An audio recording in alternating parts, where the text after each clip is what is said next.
Craig Marduk was an undefeated Vale Tudo champion. However, one day he was caught up in a scandal and ejected by the Vale Tudo fighting committee. Consumed with bitterness and anger at his circumstances and the world around him, Marduk ended up starting a bar fight in Arizona.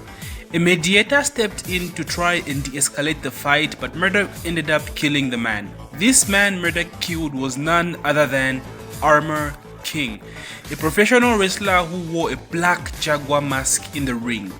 The case was taken to court where the killing was ruled as a second-degree manslaughter, meaning that Marduk was found not guilty of internationally causing death. He was, however, sentenced to 10 whole years in prison. 2 years into the sentence, Marduk was released early. Judiciaries had been bribed to let him go, and Marduk was handed a plane ticket and a newspaper article about the King of Iron Fist Tournament 4. He later discovered that this had been set up by King 2, a luchador who was Armor King's student. Enraged by the loss of the man he considered both a mentor and a foster father, King had decided to exact revenge on Marduk. As he could not kill him in prison, King arranged for them to fight one another in a tournament. King beat Marduk in the King of Iron Fist Tournament 4 in a match so brutal that Marduk was hospitalized. King approached the hospital room, intending to kill Marduk but had a change of heart. He decided the search for vengeance was foolish and walked away. Marduk, however, enraged by his loss to King, he set to honoring himself into an even greater fighter. He entered a Vale Tudo tournament wearing a replica of Armor King's black jaguar mask and beat all the competition bloody. He then turned to the camera and taunted King, telling him he would be next. Enraged by the disgrace to his mentor's name, King accepted the challenge. Marduk and King fought one another again in the King of Iron Fist Tournament 5, and Marduk was again beaten. This time, however, the two exchanged a handshake of respect after the match. As Marduk was returning to the tournament waiting room, the lights went out and he was suddenly attacked. As the lights came back on, he was able to catch a glimpse of his attacker. It appeared to be the man he had killed, Armor King. In his likely canonical Tekken 6 ending, Marduk is shown hurrying to Armor King's grave. He dug Armor King up to check if he was still dead and found the body intact. In the graveyard, however, he again met his attacker, who explained that Armor King was two people, not one, and that the man Marduk killed was in fact his older brother. This new Armor King told Marduk he could never forgive him for killing his brother.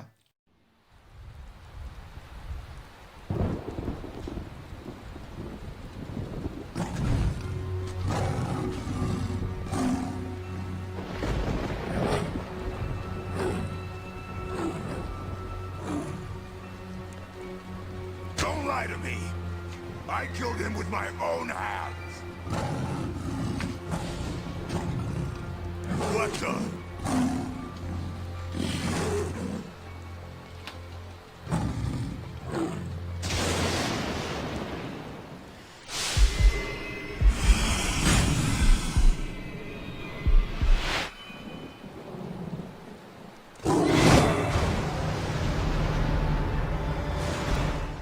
Marduk and Armor King fought one another and ended up unconscious and critically injured in hospital.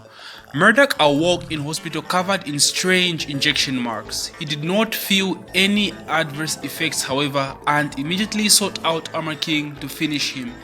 King intervened, telling him Armor King was still unconscious and pleaded with Marduk to wait until Armor King had recovered before challenging him to a rematch. Marduk heeded to this. He was uninterested in just another rematch. This time, he wanted Armor King removed for good. He thus left a challenge for Armor King for when he awoke, a match where the loser would bow out of professional wrestling forever. If Armor King won, Marduk would retire, and if Marduk won, Armor King would be to demask and give up the name and mask of Armor King. Marduk then left to go and prepare for the match.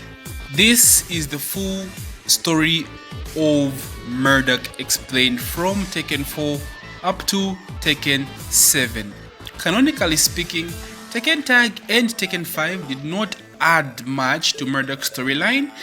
The meat and potatoes of Marduk's storyline runs from Tekken 4 up to Tekken 6. Basically, skip Tekken 5 and skip Tekken Tag as well.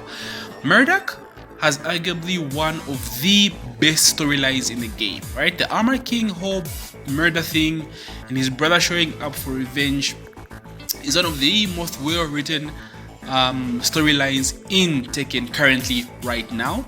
And thankfully Marduk came in Tekken 7 as a DLC, so they did not come with like their own endings or storylines, just a short description that describes that tells us that Marduk and Armor King were both unconscious, right? And they just like woke up from the huge battle they had in Tekken 6. So we don't really have anything to go for in Tekken 7. Therefore, if Marduk makes it for Tekken 8, I would love to see where the storyline ends. But as for me, I would love to see the canonical, like I would love to see a big face-off between AK and Marduk. Like, I like that Marduk made up with King, because at first King is a character that wanted to exact revenge for the murder of his mentor, right? The first Armor King. But then they made up and they became like, you know, homies, friends and stuff. So I don't want this to happen with this new Armor King.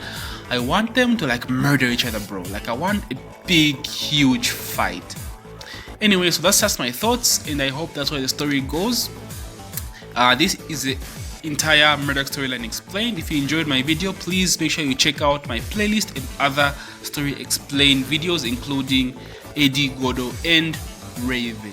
If you enjoyed my video, please don't forget to hit that subscribe button and like. It helps support the algorithm. And yeah, take care. GG.